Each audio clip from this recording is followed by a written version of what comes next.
Hey Bulldog fans, welcome into this week's edition of the Samford Sports Wrap-Up, presented by Alabama Power. I'm John McAfee, talking about the women's soccer program with head coach Todd Yelton. Coach, appreciate you being here. We'll just start with a little bit of a recap of where you are at this point in the season. 2 weeks into conference play, 2-0-1 in conference. A good weekend this past weekend, 8 combined goals against Western and ETSU. When you look at your team, what have been some of the positives and negatives you've seen? Well, I think we've played a challenging schedule first. We didn't get very many games, but UAB's off to a great start, and Ole Miss is in the picture for an at-large bid, and you're only talking about 48 this year. So, and they beat us 1-0 there in a game that I thought we played really, really well, and could have got at least a draw out of that game. Had a chance maybe to win it. I think we transitioned into conference quite well. I think we were unfortunate not to get 3 points at Chat, and then a big weekend here. Where we score 8 goals, which had been really our kind of Achilles heel early on. It's a different deal. Like some of the teams in our league will play low pressure against us and play with a low block, and that ultimately makes it hard to score. And Chat went with 5 in the back, and it was successful. It was super successful. So happy with the kids. They've given me a great effort. It's a really good group to work with, and especially in a pandemic. So I think we're all just really thankful that we're playing games, and hopefully we can keep this going and keep playing and put ourselves in a spot to have a chance to win the league. But we got a really tough weekend coming up. Let's talk a little bit more about the ETSU game real quick. I know it had to be a really special moment for you and your family, of course, with Jay and Matt both on that staff. I'm sure a lot of emotions riding high before the game. When the game actually starts, what's your mindset? Does it just turn into a normal game? It does. The great thing is about our relationship is, I think it's a really special relationship from a standpoint that, I talk to my brothers on a pretty regular basis, probably Matt almost every day.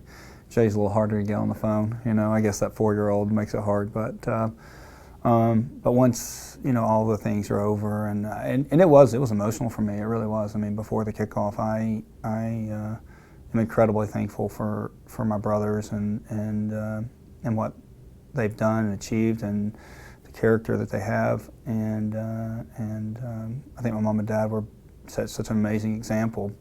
But after it kicks off, Jay and Matt are trying to get 3 points, and we're trying to get 3 points, and after it's over, right? But I would not say it's my favorite day of the year, to be honest with you. I would really like it if it wasn't a conference match, right? Because there's so much riding on it. And we were fortunate to end up on the right side of it this time, but I know the type of players that they're recruiting there and who they have coming in, and it's going to get more and more difficult for sure. So I think there are a lot of comments in the stands about, well, that might make Thanksgiving or the holidays tough, or Easter. We'll be playing on Easter, so I don't know that would be the case, but that's absolutely not true. Absolutely not the case at all. It's our relationship's much bigger than soccer. And a big weekend on the road, as you previously mentioned. You start with Wofford on Friday, and as you were telling me before we started the show, they're a much improved team this year. And then, of course, Furman on Sunday. Every time Furman and Samford meet, it seems like it's a 1-goal game. Yeah, I think it's a really tough weekend. What they have done at Wofford is really impressive. They've put themselves in a great spot. They've off to a good start, and I think you could argue that they could even be undefeated at this point in time.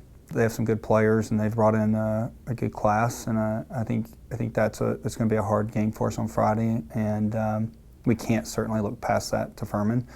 Furman's always such a huge rivalry for us, but we need to get the 3 points on Friday, and I know they'll be trying to do the exact same thing, and because it's only 4's making the tournament this year, and I think Wofford has an excellent chance of doing that. And then Furman is Furman, right? It's a challenging match historically over the last 6 years. It's pretty much come down to the two of us for the league. Who knows if it'll go that way this year, but at the moment, that game is going to be incredibly important. They have a lot to say about it, I think, right? Furman's off to a flyer, and they're undefeated in the league. So we'll have to play really, really well. They've been challenging to score on so far this season, and hopefully at the end of the day, we're good enough to get one more than they are. Certainly some big implications in this weekend's match. Just want to quickly mention, too, that next Friday when you guys are back home will be the annual Shauna's House night. I know it's an important night for you, an important night for the program. And this year, on top of the Shauna's House fundraiser, you're also raising money to name the field in her honor.